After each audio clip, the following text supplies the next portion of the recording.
We take the Miata.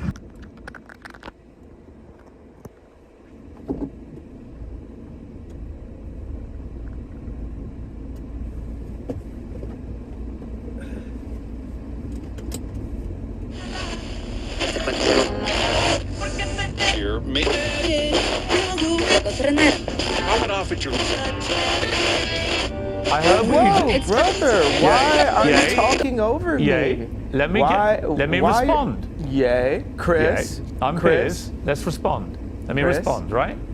I'm simply saying what you've just said is not what you said on your Instagram post, and you know it, right? If you have a problem with particular businessmen who happen to be Jewish, that is a concern for you. And you know it. So you talk about all Jewish people. But brother, what is the point? Brother, do you want me to grow from the statement? I just told you, okay, I was in a position where I've been hurt, and this is the way I had the right to express myself. The point of this interview is for you to question me, and then for me to answer and say, okay, even though the same rules are not applied to my people, if a person with a gun or drugs is pulled over and has three other people in the car, they're all going to jail.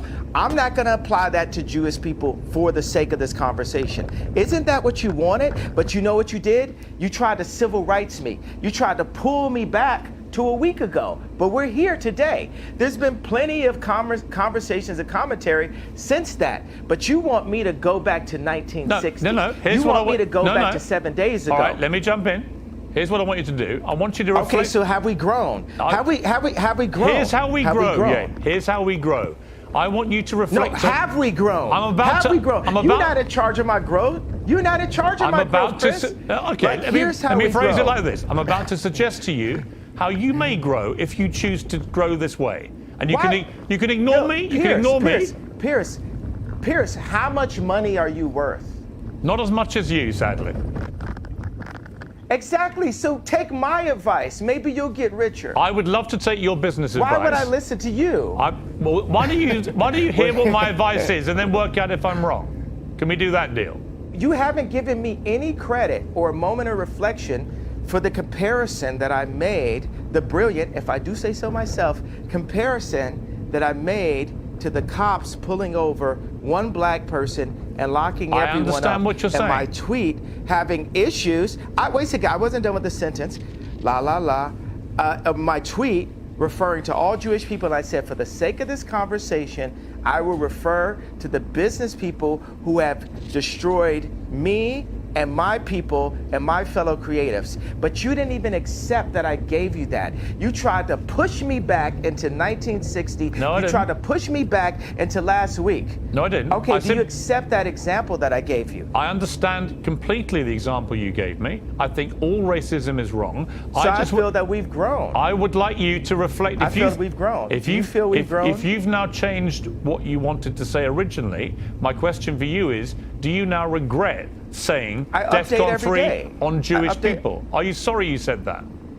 I don't think it matters. You should be. Absolutely not. You should be. Absolutely not. Yeah, but you should be. Absolutely not. Are the people, the Jewish businessmen that led me to that place, are they sorry for the way they've raped my I don't know who you're talking about in particular, but I don't know why you keep having to say they're Jewish. The way, what is the fact they're Jewish got to do with anything? Why do you keep doing that? What do you mean? They're the Jewish businessmen that did that. Because they're business they people. Are. That's what they did. Why do you keep saying Jewish business people? Why do you keep using their religion, their ethnicity? Why do you keep doing that? Let me update it then. Okay, so I'll say this. Would I have grown into the box you want me to go in if I say to specify the business people that have raped my people that just so happen to be Jewish? I think by doing what you've just done, I find that I'm not even Jewish and I find that offensive. Why do you keep having to do that? I don't think you get it at all. I don't think you understand the offense you're causing when you keep using their religious background, their ethnicity as a stick to beat them with. Why would you do that? So what are you more concerned about?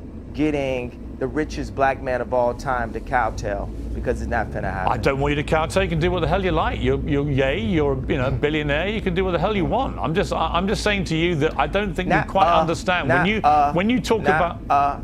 Okay, can I finish? It's not Moti.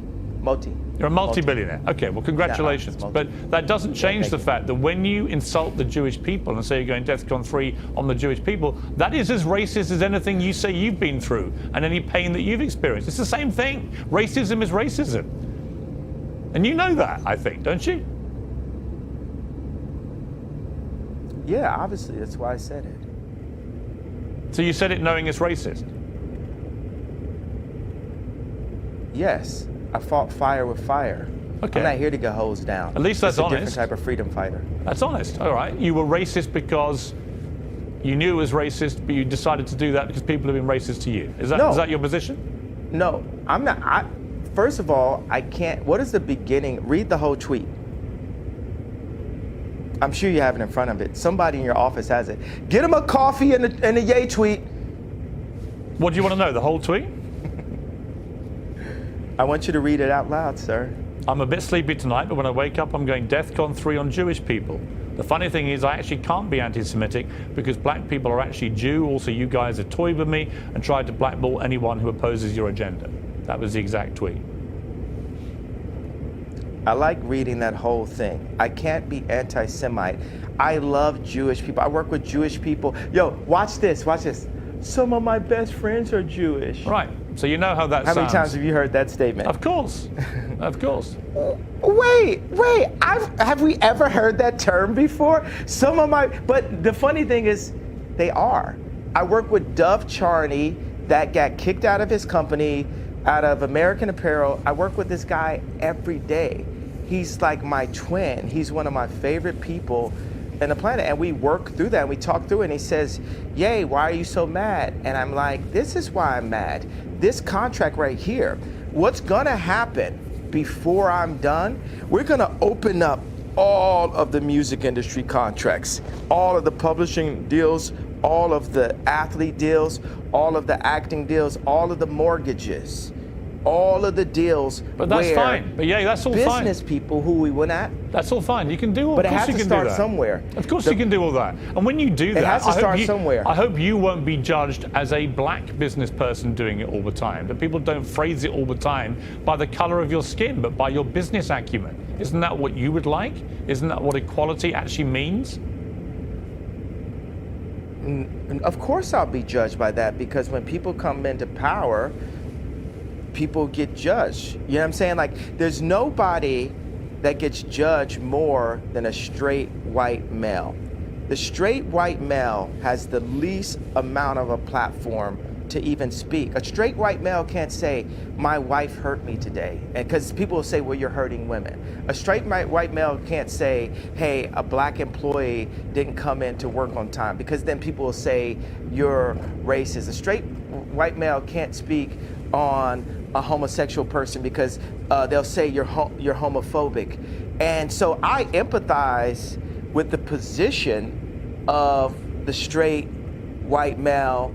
And part of the reason why I empathize with that position is because I know that I'm headed to that position. And what position that is? Top power position. Okay. That's the top power position, where you get all the rocks thrown. And that's the thing. I have friends, right, that will, like, you know, actually that's the reason why I'm gonna be a good leader someday, because I'm really empathetic. But I call black people out on their stuff. I call white people out on their stuff, because we're all people. We're actually only one species. And in order to, whether it's my friends texting me like, bro, you got to get in the gym, you're looking chubby in the photo, you know, it's like we have to hold each other accountable to what's actually happening. And it's so much is based on you did that tweet wrong. So what I will say is, I feel that my words demand more sensitivity for the frequency that I'm operating at, and and the amount of people that I'm communicating to. And I take that responsibility right now. But I will also say everything happens for a reason, because if it had been perfectly worded in English, and because there's nothing whiter than English itself, right? I'm already not speaking in my mother tongue, right? So if I had perfectly worded it in the most sensitive way, then we wouldn't be here right now. Now we're opening up the conversation. Like, I'm not allowed to say whether or not I'm running for office in 2024, but I'll tell you what, if the left, let's say the left would have never supported me anyway. And now I've got to call to attention, I am who you should support. The left did not allow Trump to be president. They treated him like he wasn't even the president. So even then he won, he was losing half of the American people every day, and it divided the country.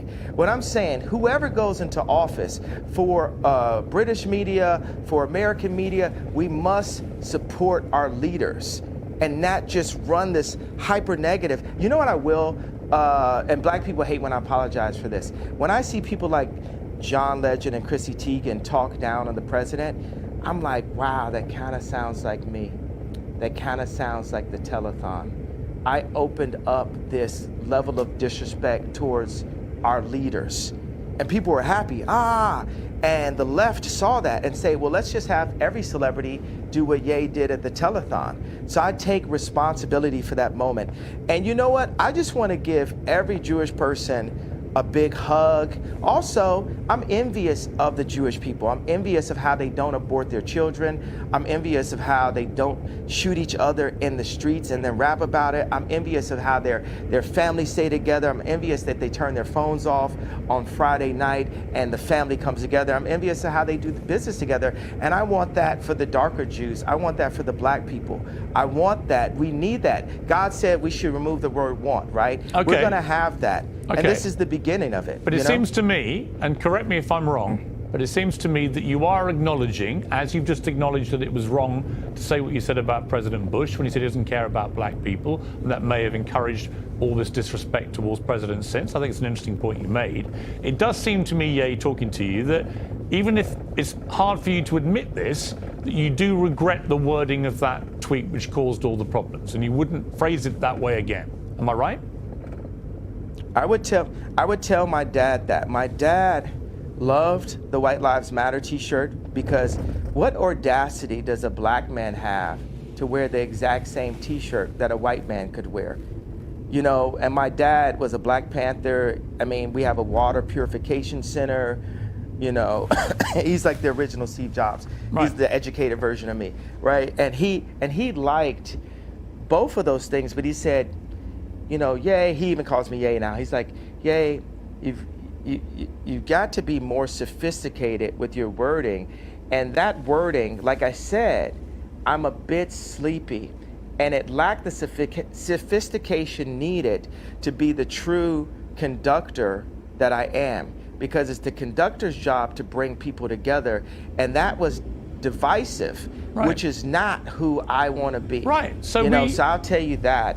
I'm not looking, and also let me put sounds out like right now. So it sounds like you agree with me. Do you agree with me then?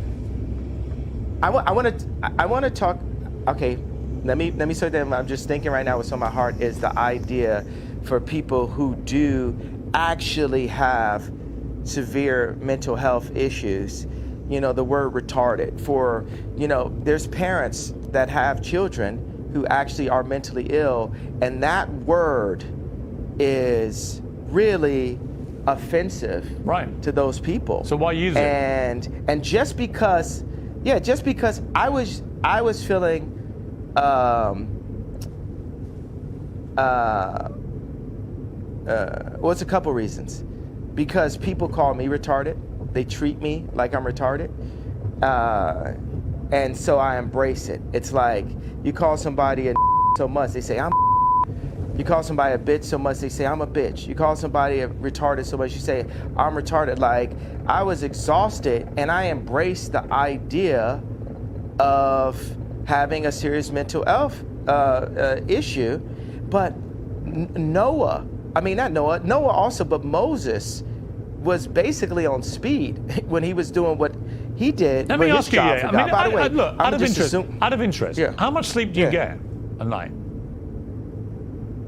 I'm not here to talk about how much sleep I get. Well, I don't owe you that. You've literally just been talking about how much sleep do you get a night? I had about 5.5 hours last night, actually. Not very much. But you're the one that's raised this issue. And I probably had the same. Right. My question is And only I probably because had the same, but it's only because you've been talking about you don't believe you have a mental illness. You think it's lack of sleep. So I think it's an obvious question to ask. Well, how much sleep do you get? Are you constantly sleep deprived? Is that one of the reasons? Perhaps sometimes, as you say, you feel sleepy and you shoot from the hip verbally and you say stuff that maybe when you're rested you wouldn't say it the same way. Would that be fair? Tell me what's okay. No, it's not fair, because what's more important, the pain and the truth of what I'm talking about and what led me to that tweet, or the tweet itself? I think both can be true.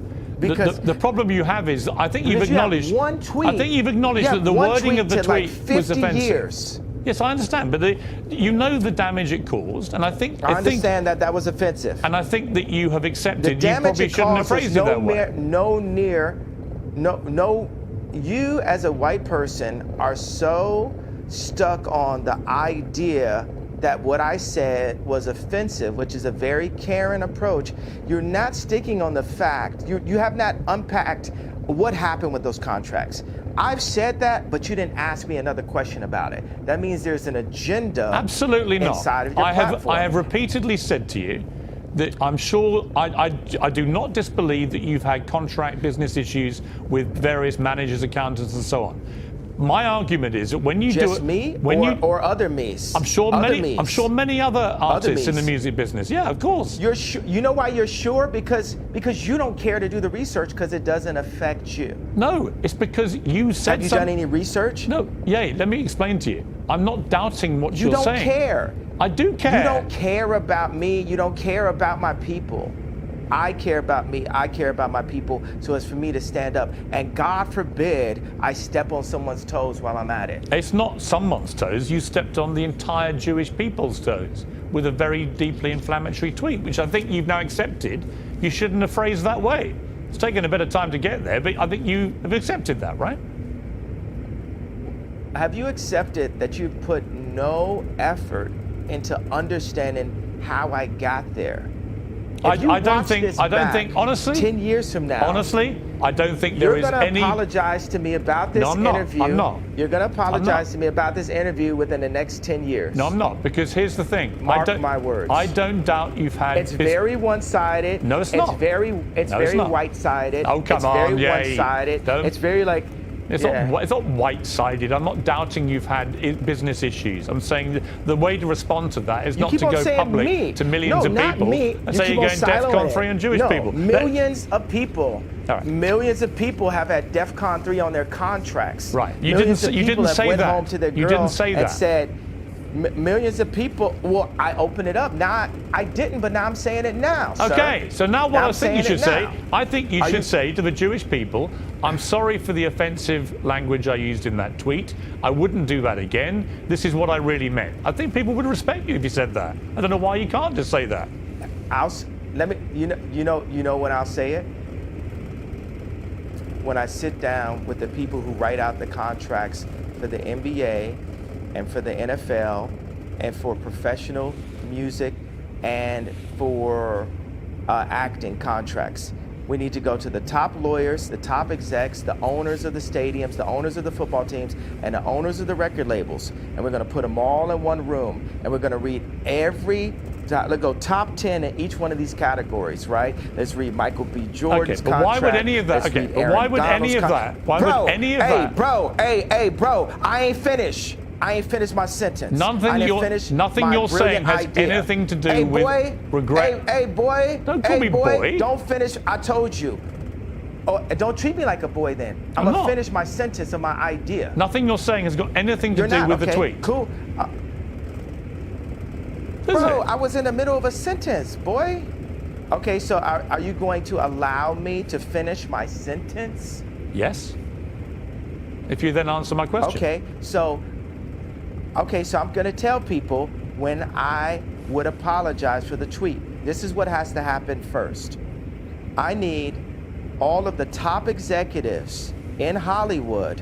I need the top executives at the NBA and at the NFL. We'll do those two sports specifically. And I want the top executives in music, dealing with publishing, dealing with like Spotify and Apple Music and Universal Music and all the top exec. Let's do like 5 top execs there. And I want to look at the top 10 earners in each one of those fields' contracts openly. We want to compare and contrast the contracts. And then once we open that conversation, and we need to do it on a platform live with lawyers asking questions, and we'll have the top lawyers like a Johnny Cochran, Robert Kardashian level legal team, looking at all of these contracts together. After that moment happens, then I will say, I'm sorry. Okay, if that's your position. That's clear. Interview adjourned. Love you.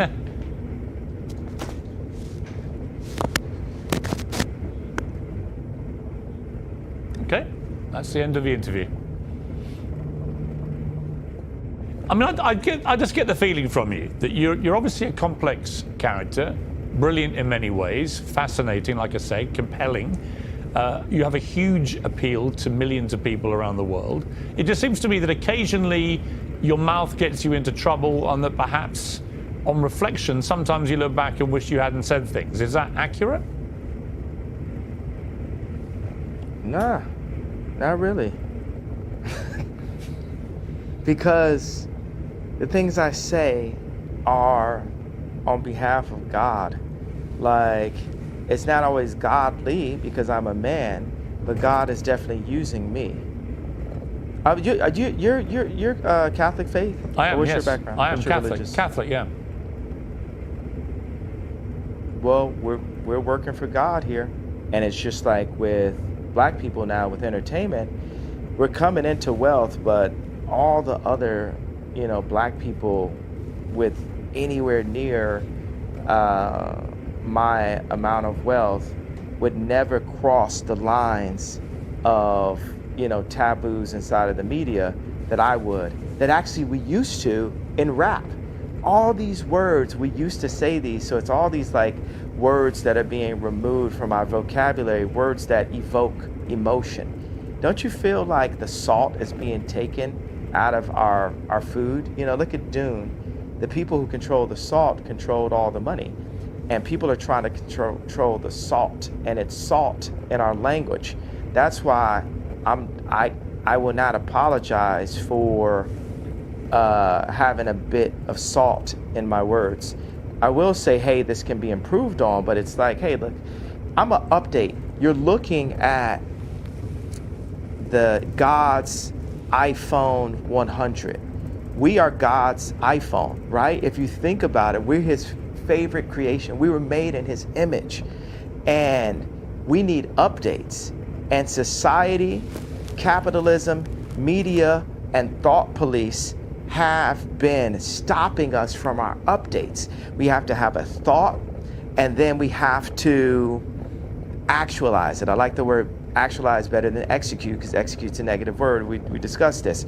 We have to actualize. There's so many, think about, for a homosexual kid, age 12 at school, not wanting to say out loud how he felt, or feeling like if he said how he felt, he would get bullied. Or what if he said how he felt, and then somebody said, you said the way you felt, and what your experience was in the wrong way. Now you need to apologize. We're fine that you felt that way, but you need to apologize for the way you said it. But just having the courage to do it in the first place would be, that's the thing that needs to be given credit. Like, yeah, you know what? We'll say in these past 2 weeks, I made a big splash. Because the first time you dive in the deep end, you're not gonna look like an Olympic swimmer, but we're gonna have to learn how to swim. And I've dived in the deep end. Okay, I think I understand what you're saying. Let me ask you about your family. Yeah, lots of speculation, of course, constantly. If you understand what I'm saying, could you translate what I'm saying? Yes. I want you to translate what I said. I know what. And then let's move on to the next question. Okay. Let me attempt to translate. What did I mean by that? I think what she meant was that you are not afraid to ruffle feathers. You're not afraid to cause trouble where you feel it's justified. You're not afraid to call people out who you think deserve to be called out. But then occasionally, you've expressed yourself in a way that perhaps hasn't quite hit the right mark, and that you are work in progress, as indeed we all are, and that you could phrase things better, which would cause less offense to a wider number of people, when in fact the target of your anger may be much more specific. That would be my interpretation of what you've just said. Do you think that we can move forward as a civilization without there being any offense? Because one person's truth can be the other person's lie. I think it entirely depends. You know, it's like, I think it entirely depends. Honestly, part of me wants to say yes to that, but I do think there is a line, and we should all be mindful of the line. And the line to me is, I don't think any form of racism or perceived racism should ever be tolerated. I don't think that is free speech, it's just hate speech. And I think one of the problems with what you said about the Jewish people was the more generic way that you phrased that sentence. People didn't understand you were talking about specific business people you'd had a problem with. They thought you genuinely meant you were going DEFCON 3 on all Jewish people. And they took that to be a blatant form of anti-Semitism. I think you've explained in this interview that was not your intention at all, which is good. But I think if you're asking me to interpret what you've just said yourself, that would be my interpretation. That, you know, you're work in progress, and sometimes you say stuff I didn't just which explain. doesn't quite get over what you're really meaning. But what I really mean is, I don't want it to be settled. I don't want to be forgiven by Jewish people until we get to what the problem really is. I don't want, you know, like Elon, he got on Twitter, he said, I talked to Ye, he took it to heart. And I liked my boy standing up for me, but I was like, but the fight isn't done though. Everybody, white media, left media, they just want to squash the fight. They want to keep the pain of George Floyd going, right? But they don't want the pain of our representatives. What did Elon Musk say to you about the tweet, out of interest?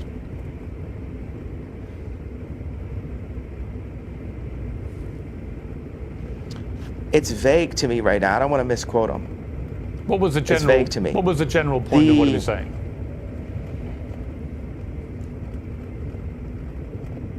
It's vague to me. It's truly vague to me. I'm an honest person. I tell you what it was. But I keep on saying it's just always about this tweet. It's so much more. If you look back at this interview, and it's like a direction arrow, it's more in the direction of fixing the statement than fixing the problem. I think both. And that's my problem. I understand, but I would say to that I think they're two different things, and you can fix both actually. And I accept that part of what you were trying to do and the point you were trying to make, I completely understand it, because you've explained it in more detail. On Elon Musk, there is a suggestion that when he gets control of Twitter, which seems likely now, that he will bring you back, he'll bring Donald Trump back. Do you think that would be right?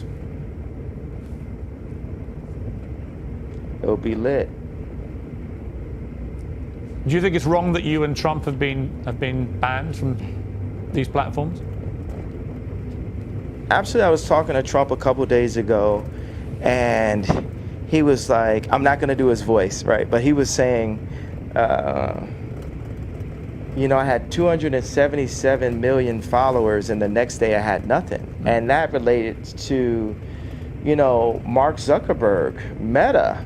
You know, Mark Zuckerberg thinks he is the government.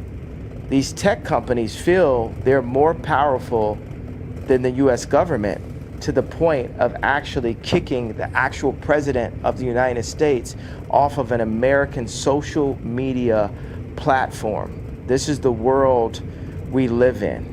And I would say, I agree with you, and I'll tell you why.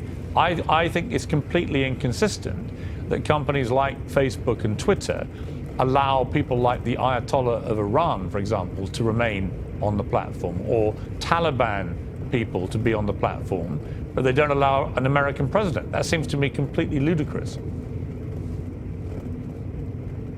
Yes, and this is part of the 100-year plan that they have books on about, you know, China's takeover of America after losing the Industrial Revolution. Now, let's talk about business people. We won't refer to their race. And by the way, I'll tell you, as a Jew person, a person that has a lot of Jewish friends, it's not a race, it's a people. Right. And every Jewish homeboy I know is gonna be like, yo, yeah, that's right. So, but it's hard to attract, it's hard to influence patriotism on capitalists. And it's a responsibility for us as Americans to retake our power in media, to retake our power in our schools, to retake our power in our farms, to retake our power in our medicine, in our hospitals, to revitalize the country, because America invented rock and roll at the end of the day. We have the inventions. America created Apple. You understand? Like, we created the platforms that the world runs on now, and we've allowed the business people in these companies to sell us, and whatever the term is, sell them in a handbag, whatever it is, for cheap. And Americans are God-fearing, for the most part, God-fearing Christian people, and we're not cheap, and we can't be sold for cheap. And we're here to stand up and say, you gotta honor who we are, our families, you gotta honor our God, Jesus Christ. So, next subject. Can I ask you something? Let me ask you something else here. I want to ask you about your family, yeah. Because you mentioned families there. A lot of stuff has been written about you and your family, a lot of it fueled by you, by Kim, by others. Where are things now with your family? What is your relationship like with Kim, with your kids?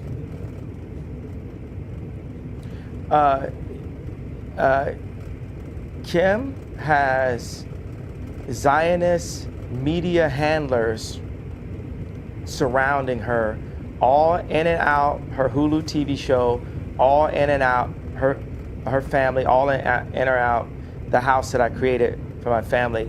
But God is alive, the devil is a defeated foe, and Kim is a Christian woman, and she's not here just to have content up on adult channels. She's not here just to have that last Interview magazine cover.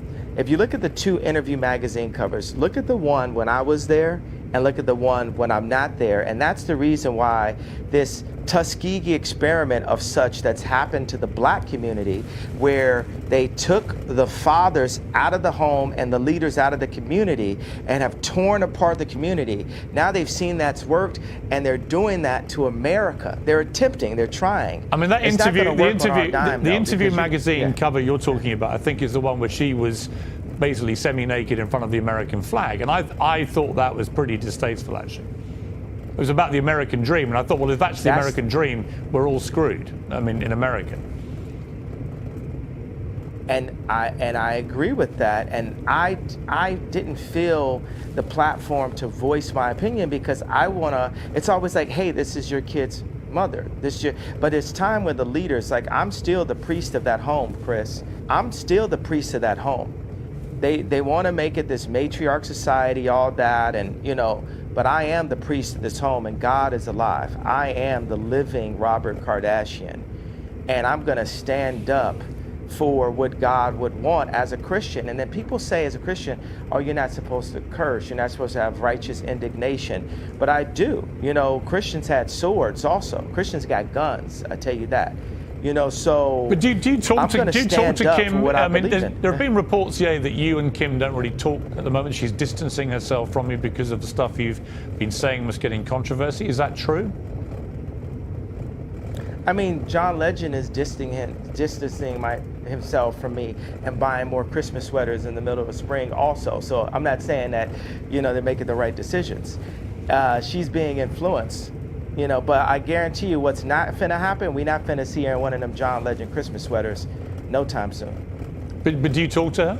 Are you still in touch with each other? Wait a second, don't you think it's like funny to like make a joke out of stuff sometimes? Don't you think like God has a sense of humor? Of course. But watch this. God God, when I got married, I bought this house. I like, you know what I'm saying? I did this tour and spent all the money I had on this house to like surprise Kim and give her this house that she wanted, that Lisa Marie Presley used to own. And then I got the house, and then I put all this money into renovation. And then there goes the neighborhood. Drake moves down the street 5 blocks, and that's when I knew God was funny. But watch, this is where God is even funnier. Here goes like Louis C.K. part 2 level, because Louis C.K. is the funniest man alive. Uncancel him now, right? So and he was funnier before he's canceled, because all he would do is type of jokes that you get canceled on, right? So I got an office and, you know, outside of Crenshaw, like in an opportunity zone. And this office, 57,000 square foot office, is the one that Tucker Carlson came to visit me at. And I look out the window, and whose office is being built, a brand new one? The Skims office. It's like, who's writing this stuff? You know what I'm saying? Like, God is funny. So that's the thing. We always gotta be like, we gotta be funny. We gotta have a sense of humor, like, you know. But yeah, let me ask you. There's a lot. Yeah. But are you sad that you're getting divorced? Are you sad the relationship came to an end?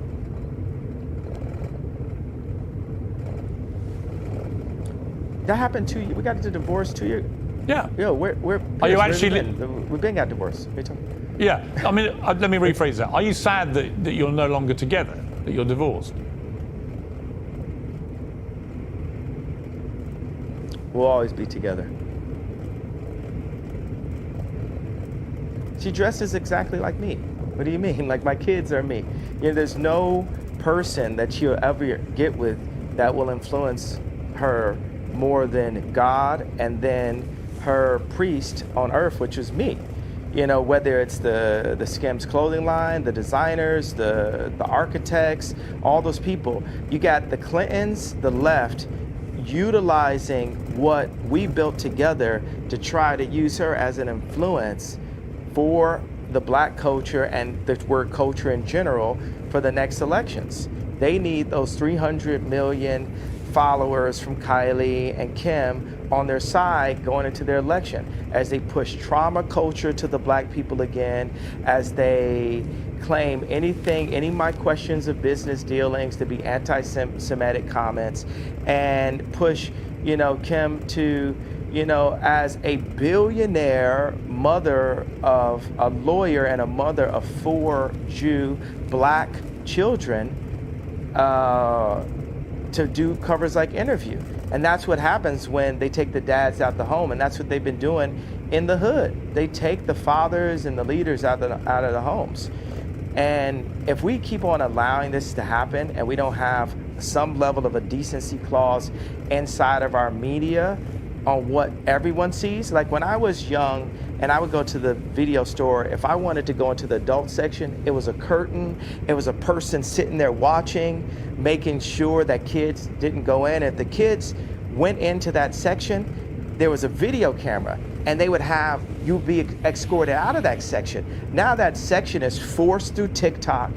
That section is subverted and kind of mixed with the drink inside of music directed at children, inside of content through Disney, on Hulu, which is Disney also, and in so many branded commercials to confuse children and to sexualize our children way too early before they can even make their own decisions about their life. You make some very interesting points again. Just to clarify one thing though, you are actually divorced, are you? Because my understanding was that you weren't actually divorced yet.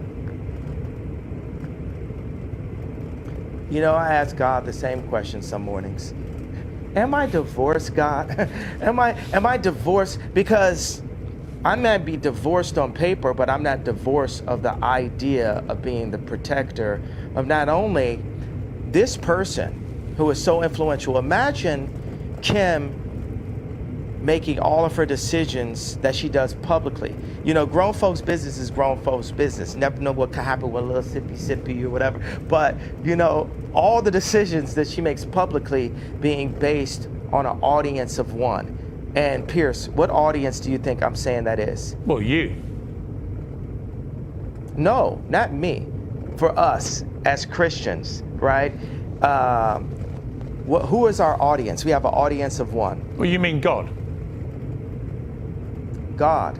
So picture this world, envision this world. Here's another one. This is past what I'm saying about having the heads of the football teams and the basketball teams and the music industry opening up their contracts the way I do, right? Picture the most influential woman on the planet, which is Kim Kardashian, right? And I got this one thing I want to definitely say in the interview.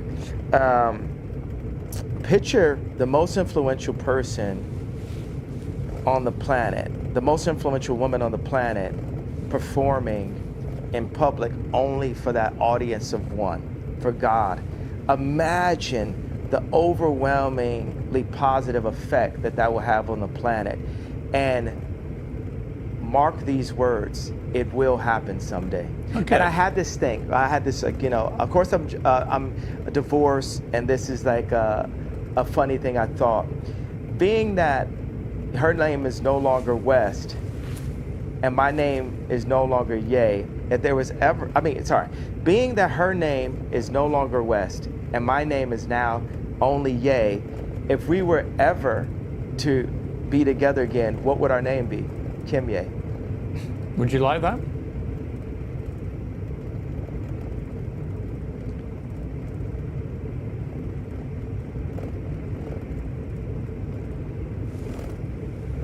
Everything is up to God, and God has proven to me many times that it's not about what I want or what I would like. It's just up to Him on what He sees fit. But David had to. But let me ask you. tend to the But sheep. do you still love To the Kim? sheep. Sorry, not with an S. Do you still love Kim? I absolutely love. I'll love her for life. And I will protect. Oddly enough, I'll actually protect her, because when I call out things that I feel are wrong, you know what I'm saying? When I make products, like say the difference between me and Bernard Arnault, like say, watch Elon Musk. Every product. The reason why Elon Musk is like a Steve Jobs is, if he makes a flamethrower, he would use that flamethrower. If he makes a Cybertruck, he would use that Cybertruck. Me, if I make some 3D printed boots, I'm gonna have the 3D printed boots on. Wow, and I love wear them those. every day. Can I get a pair of those? Absolutely, sir. They would Tucker really suit liked me. them also. These boots are a hit. Love those. Yes. They're fantastic. Yeah. Would you like to one you day? very much, sir. Do you think, given that you've got all these kids together, would you like one day to get back with Kim? Do you think? Do you feel like you've gone through a very tumultuous period, but that actually the love underneath it all between two people remains? And would you like to get back together?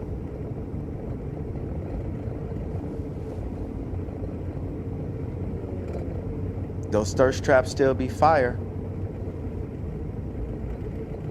Is that Do a you yes? understand what I said? Do you understand that language I right think so. there? I think so. Language? You better explain it. Explain it to me. What do you think those thirst traps still be fire means? Can you explain that to me? Well, with my Pierce? rather Explain creative British what mind, those thirst traps still be fire. I would imagine it With your means that creative, brilliant British man. I would imagine it means you still fancy your ex-wife. Is that right? I would prefer to not be put on this. I would prefer to not be put on the spot on these kind of questions. What I can say is, God is alive, and He places people. He placed David in to tend to. God had David tend to the sheep, knowing that one day He would prepare him to fight Goliath. So I believe that day of me fighting Goliath has been this past 2 weeks. The media is Goliath. And there would be no chance of having a civilization or a civil democracy in America without me challenging the media 2 years out from the election.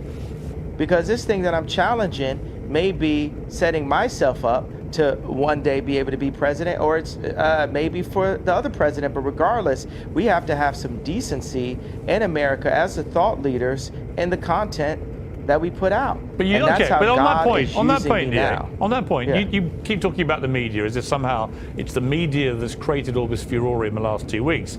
But you have said other things which, in my opinion, the media couldn't ignore. You know, you suggested in your interview with Tucker Carlson that Gap, for example, the clothing wear company, had prior knowledge of the Uvalde shooting, which is obviously completely insane. Why would you say that? And then why would you be surprised if the media then react to it? They're bound to. What I'm saying is that was worded. That might have been worded in a way that the media could take in the wrong way. But I thought it was really interesting the amount of people at Gap. We had a release that was happening, and the amount of people at Gap that were rallying around this as a media moment. If they didn't know about that, where there's theories, you can't say that the theories about 9/11 are completely insane. Actually, that's just the person I am. I'm that kind of person. Well, look, you're perfectly entitled to have theories. I think most of them are completely insane. But on this specific one, on Uvalde, you even suggested that Matthew McConaughey. You even suggested that Matthew McConaughey may have. It was all a bit weird that he was speaking so early about it, when in fact he came from Uvalde and spoke very passionately after this atrocity. So I think people read these comments and like, what are you talking about? No, okay, so I'm not, what I'm saying is I definitely feel there was a major media push around that to create trauma and fear culture, because the amount of people, and this is not to be in any way, I care about people who have passed away and have lost loved ones. 20 kids were shot dead in a classroom. Right. 20 children were shot dead at school. So let me explain. No one in the media is putting any sort of trauma into that. That is the trauma. Okay, Piers, how often does that happen in my hometown? Well, the 20 week. kids are killed in school in one mass shooting. As far as I'm aware, it's never happened in your hometown, has it? Yeah, it does. Not in one mass shooting. Are killed in Chicago. I didn't finish. Okay. Let's not do this again. Okay. We reviewed how that goes. I understand. You could talk. At least 14 kids are killed in Chicago every week, and there's no media push around it, and that's my issue. When I was at Gap, there was no media push around the killings in Chicago. But I would agree. I agree with you. I completely agree. My youngest son has recently been at the University of Chicago for a year, and there were 2 students shot in that time. I completely agree that there is never enough attention given to all the slaughter from gun violence in Chicago. Completely agree with you. What I can't agree with is any suggestion by you that anyone at Gap or Matthew McConaughey or anybody else had any prior knowledge of what happened at Uvalde. Of course they didn't. What I'm saying is, I'm not saying they did, but with the amount of attention that went, understand, I was jealous, once again. You feel me? I'm jealous that so much attention went in this direction, but doesn't go into the direction of Chicago when the same amount of people. That's what you should say. I'm not finished. But it comes down to the way you phrase these things. Bro, hey, I just said it. Yes. Like I just said, you're not always going to say the things the right way, but at least I have the bravery to open the conversation. Your first sentence isn't your last sentence. My first rap that I told wasn't my last rap that I told. And now that's the whole point. It's said. Once it's said, accept that it was said. I am the iPhone 20, right? I'm growing. I'm a hybrid. I'm updating. Okay. I'm constantly updating, and that's what we're supposed to do. You can't drag me back, because you enjoy that, right? When you bring it up, I'm saying, hey, this is what I'm saying. I felt You know, this. Think about this. Have you ever heard the term premeditated murder? Yes. I feel like the George Floyd was a premeditated murder. That's my feeling based off of, and we never got to that in the beginning, but that's my feeling based off of the information I saw in the documentary. I think it was a premeditated murder in the sense that I agree, but not for the reason you think. I think it was premeditated in the sense that that policeman didn't give a damn about George Floyd's life, stuck his knee on his neck for 8 minutes and killed him. So but I know we don't agree about that. I don't want to go back over that. I want to ask you. I want to ask you, about something different. I think the policeman was involved with it too, but not in the way that you think about it. Right. I think he was involved in a different way. I think we'll have to. I think he was also part. I think he was also part of the setup. Okay. Look, we're not going to agree about that, but he's been moved. He's been moved. He's been moved. And I need you to watch the documentary, and we could talk offline and then talk online again. Okay. Because what's not fair is for a white martyr like JFK to be analyzed 100 different ways, but then for a black martyr like George Floyd, for us to only accept the one way. That's like us only accepting the one way for the black vote. Like I said to you, we have the opportunity to look at it different ways. Like I said to you, you are completely entitled to challenge anything, frankly, and I'm equally entitled to come back at you and say what I think. That's what a democracy is about. Let me ask you before it's I want to ask you one thing about your. But look, no, I got. Okay. I don't want to keep going back to that same issue. The disparagement right there. Yeah. But look at the disparagement, because I had an idea. I don't like the word point. I had an idea that you didn't embrace right there. The martyr, JFK, we analyzed his death 100 different ways, right? But with George Floyd, he died that way, and then it's white people telling super brilliant, successful black people, you have the right. It's literally like on some Black Lives Matter, like your life matters, like, oh, your idea matters, but then shut up and we're not gonna go back to it. No, we're gonna unfold it. I need you to watch that documentary, and I want us to talk line by line. I wanna because look, I think that we're a good conversation, and now within the next 2 years, we need to talk a lot of times, right? I would love to do that. This kind of thing. Honestly, but we should unpack. Listen, let me say to you, I've wanted to interview you for years. Yeah. I genuinely mean it when I say I think you're one of the most brilliant, talented people that I've seen in the public sphere. And you have a lot of fascinating ideas, and you're incredibly creative, and you're completely entitled to your views. But I'm entitled to mine, and I think we've had some really interesting exchanges, actually. I want to just talk to you quickly before we finish about your kids and about you as a father. What kind of kids do you want them to be? What kind of values do you want to instill in your children? I want my kids to finish their education.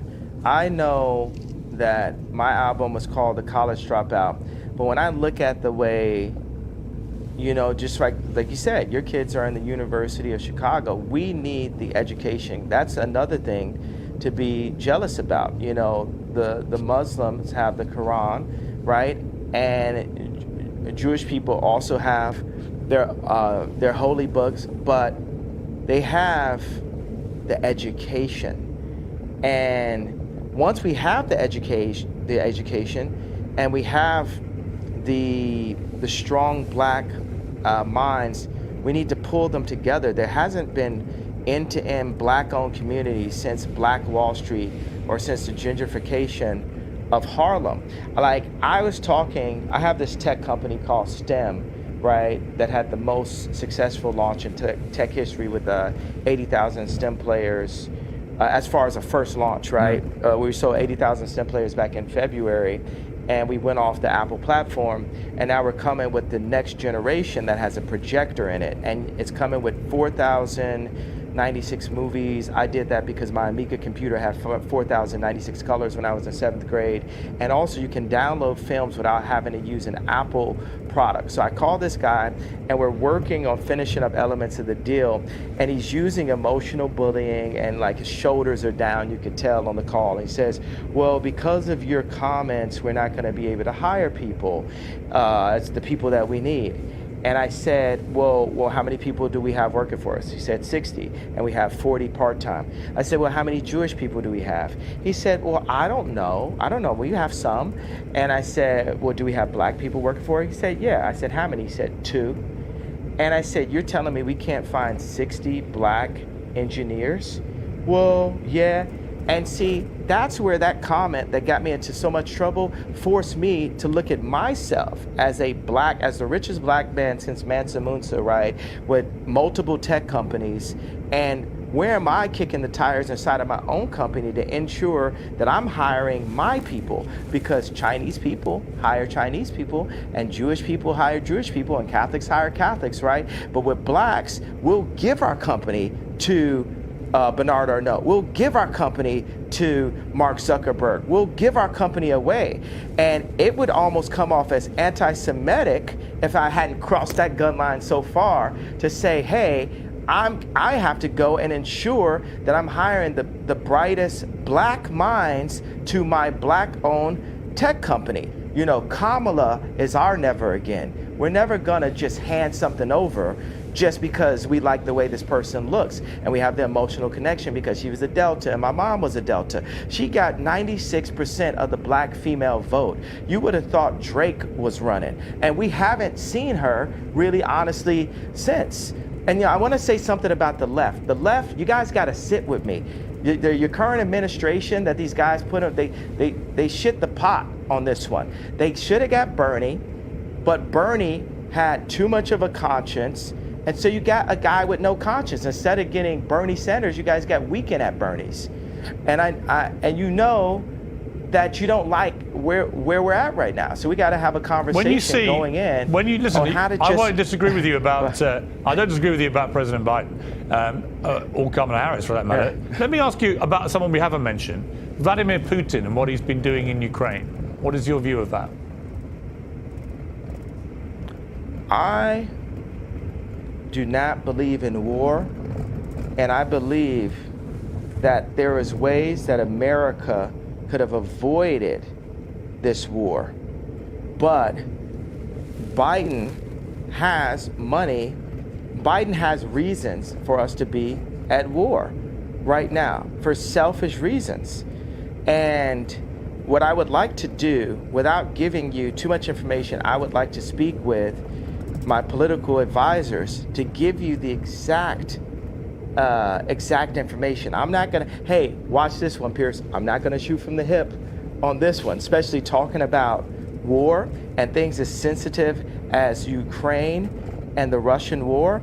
No, we already got that the RETARD comment earlier that maybe we could work on that I feel like is going to be massively offensive, and I really do.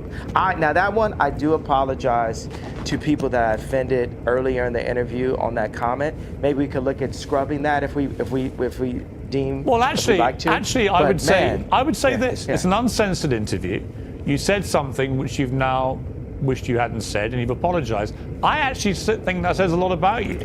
Right? That shows you've got that ability to be self-aware, to understand when you cross a line. I think someone like you, with all your energy and creativity and your passion, you're going to say stuff. The way that you talk constantly and in such an extraordinary manner, you're going to trip up. You're going to say things the wrong way. I don't think there's anything wrong in when you do that, doing what you just did, and saying, look, I'm sorry, I crossed a line, I apologize. It's actually quite empowering. You know what I think? You know what I think I'll go ahead and do? I feel that I've given the platform, and I think by holding the idea of an apology hostage is not godlike. Correct. I feel like we have to free, and I think that's the point that you've been making, and because we sat down and had this conversation, I will say I'm sorry for the people that I hurt with the DEFCON, the confusion that I call. I feel like I cause hurt and confusion. And I'm sorry for the families of the people that had nothing to do with the trauma that I had been through, and that I use my platform where you say hurt people. And I was hurt. I was frustrated. I was frustrated that Gap hadn't opened stores. I was frustrated that I spent time with a gentleman who I love him, his wife, his kids, David Simon, and to open stores, and then he called Bob Martin at Gap and said, I'm not gonna open the stores. And I've just been frustrated. I just wanna open my Whittle stores. And I wanna say that it's wrong to hold an apology hostage, and I gotta let go of that and free myself of the trauma and say, look, I'm just gonna give it all up to God right now and say to those families that are hurt, I really wanna give you guys a big hug, and I say I'm sorry for hurting you with my comments. And I wanna word it in not in like a political way, but in a presidential way, which means what I knew a president to be when I was growing up, in a sincere way. You know how people give those kind of, I want to give an apology, and you're like, but did you? You know what I'm saying? Yeah. Like, no, it has to be, I want to go to every person's grandmother and grandfather and every person's son and daughter, aunt and uncle, and give them a hug and say, you know what? I've been hurt. And I do want you to talk to your boys. I do want you to talk to the people that are in power, the people who do own the black voice, the people who do own the the vote, which a lot of Jewish business people do.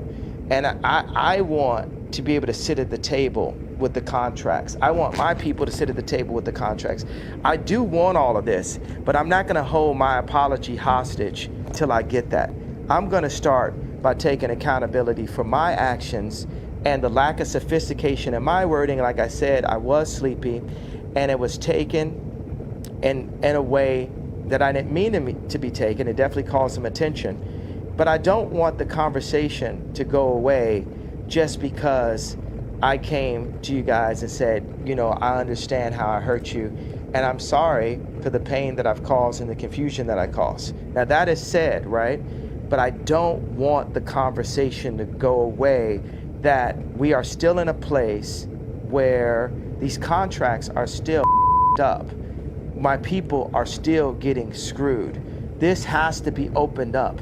And I'm not asking for a promise, but it would be a beautiful world as I release the pain that I've caused and the pain that I have in me, that grudge that I was holding, that you guys, some of you guys, 1, 2 of you guys step up and say, let's look at these contracts. Let's make it not be a known fact that the music industry is treacherous. Let's make because some of my kids do music. I don't want them to step into a treacherous place. I want it to be better for them than it was for me. So I want us to sit down and come together and really work on that. Would that make sense to you, Piers? You know what, Ye? If you'd simply said that in your tweet, I don't think there would have been any problem. And I'm very, very pleased, actually, that we've got to a place where you felt able to say that. And I think it was sincere. And but we still have a problem. That's my point. No, Piers? I get it. But what you've now done, you've now explained the context of the problem. And you also issued a sincere apology to people who were rightly offended by the way you phrased what you said. So I think that's a good place to finish the interview. And I'm very glad you got there. Okay, but it's not finished. I understand. The idea is not finished. I understand. That there's still a problem. I understand. No one's going to be in any doubt there's a problem. And by the way, I'm sure there is. I'm sure that a lot of the contracts in the music business are rigged against people like artists like yourself. I'm sure of it. I mean, it's always been the case from Elvis onwards. So I get Piers, it. would you help me and my people? Would you help me and my athletes? I got so many athletes that go to my school that are like all the guys that are on Donda are headed to the NBA, right? Could you help me? Could you help us make these contracts better for our people by calling attention, by just allowing me on your platform, right? And let's look at some of the things and point these things out. Could we work together on Absolutely that over the next happy couple of years? Very happy to do that. Yeah. Very happy to do that. I think we should talk more often. All right. It's taken a long time to get here. I've thoroughly enjoyed our conversation. It's been 2 hours. It's been free rolling. It's been occasionally challenging, but we've got to a place where I think is a good place, and I've really enjoyed it. So thank you very much indeed, Ye, for sparing me the time. Yeah. You know, I'm gonna feel like I lost my stone I was holding. Yeah. Yeah. But I had to give it up to God. You know what I'm saying? Like, yes. You know, you're gonna be bragging. You're gonna be bragging at dinner tonight, like, yo, I talked to Ye. No one could do it. No one could do it. I did it. And you know, I'm giving you this, and I'm gonna pray that you, as a fellow believer in Christ, will help me to expose all the wrong that's still currently happening to my people, specifically in the entertainment industry, because Honestly, I'm very just happy. To start with. I'm very happy to hold anyone to account who is behaving improperly. Honestly, and I'm absolutely certain that entertainment business is riddled with people who try it on and exploit people, and I would be very happy to help you to expose that. But for now, I've got to leave it. Yay! We've had 2 hours. It's been remarkable. Thank you very much for your time. Peace.